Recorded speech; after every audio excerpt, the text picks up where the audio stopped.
Ag cuid nach rólnórach go bhíoh duine beá an barais na bliain rí teach.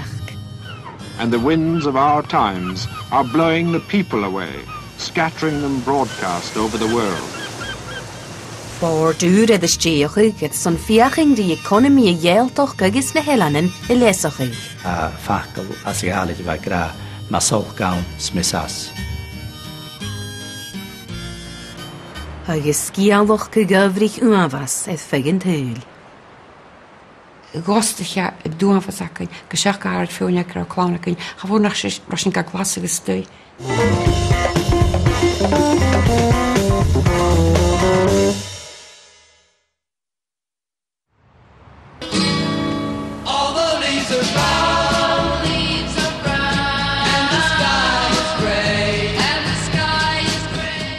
Tra de bblionna Sir Winston Churchill san nochd blionna gaish. Ga yn cort behort goed tale Westminster, het son corren behort de geine oer een megaltinga.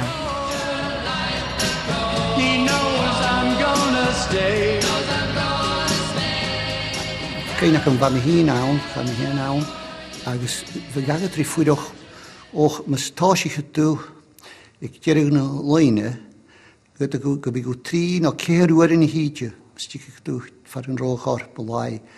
A chur bin nach bhaid gra go mar 300 míle chaie gaéiscin.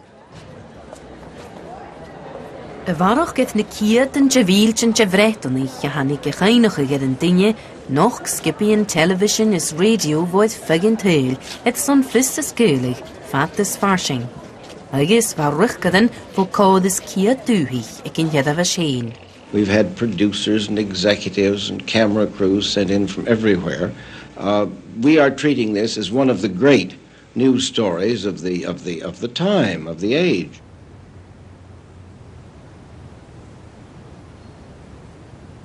Ha Winston Churchill the vesig mar vretanach cho iontoch sa bhauna díobh, a gúisc fadach in lácheth I miscrinne. Ach, is duine van de Churchill. Ze duine au gíri ag aum na hau ag cocug.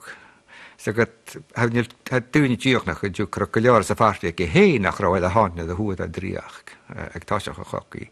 Va daurasach ma jiu. So is dat not at the loose cannon.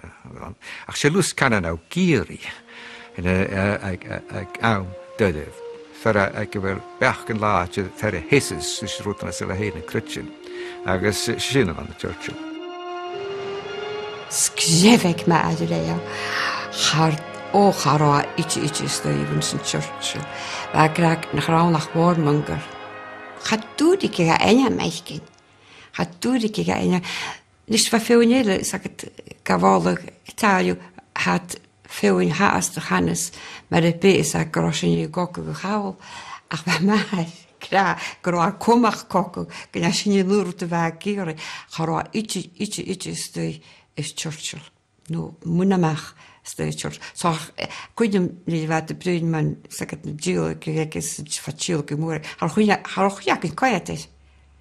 Gana kujyeshin. The orders are ringing out. The procession is about to begin. The coffin is about to be brought out into the yard.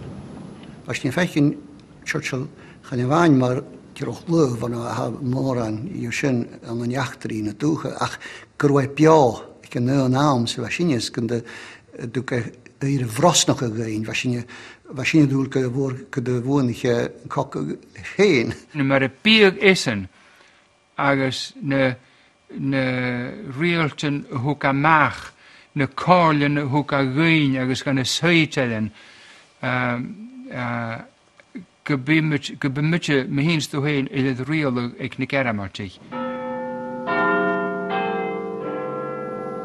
Those were the last chimes from Big Ben. For the rest of today, this world-famous clock will mark the hours, but remain silent. Gun carriage for the door. Slow! Ah! Hosia tras a vantin shouting ut svantene chasuven tragen ne milkenake agus som losing alva agus vachulkal set vachultene homogal ho kun chasu son urden hige die doch schon ekentel shahat. As the procession starts its long journey to St. Paul's, the gunners of the Royal Horse Artillery in St. James's Park fire 90 guns, minute guns. One each minute, one for each year of Churchill's life. Ha cuimhneachain sa bhil a bhí más chuin trúige de hán, botach, uabhasach, cumasach. Well, hanne me smunde go rotjouwt na me hoelen, nu hoelen me de waasige ach. Wein kumat haskid. A kunim la chushechat kat va me kumat trangas an ola ik naum la chushechat as Students' Union an Glasgow. So an sinne va me koit e darige agus ne carriages voor va sinach se vlakke weet moloche de giste laike ne heech gosnok se wat agus se liewt dunne va het kartu van raad.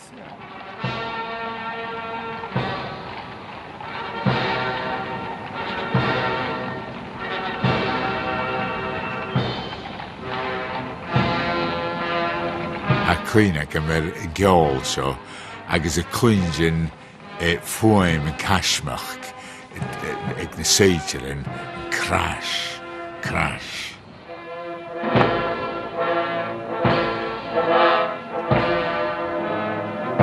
Mar sin de bhreat measg slúmáirteach agus taran an seolbhataran taran so se carriage seo agus I giste agus said arom I fechin sin ach van dunne chomá a radio tus jawab gain den rid.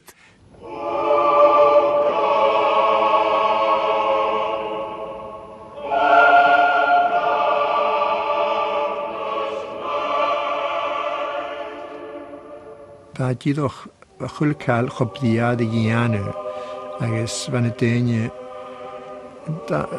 an an nóichas chob prósal dhéana ninne agus mar go mégad tá tainca dóichorik.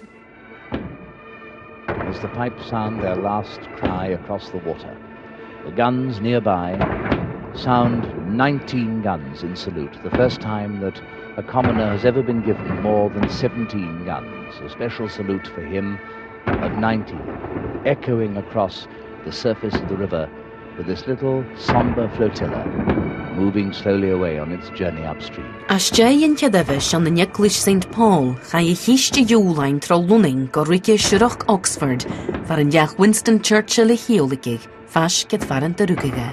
Had ik nog toesturing in a paper en gra aan with Joe Chinkocane, as va Churchill a Joe bin am a emergence an a mi klevik, le am a hockey, ha le chine radio, as he the wefall a cigar as ella, sve marboek pars de vreechtom. Agus van medieves munje a wa huge, greshon wa ma jere gen a darna koku, va koku Joe shachat en pleumchen, ach le Churchill a viang, va sin haas as munjechum erash in a waken dorach va sin. Agus wa yeke ha vaisakin gra aanwoer chin.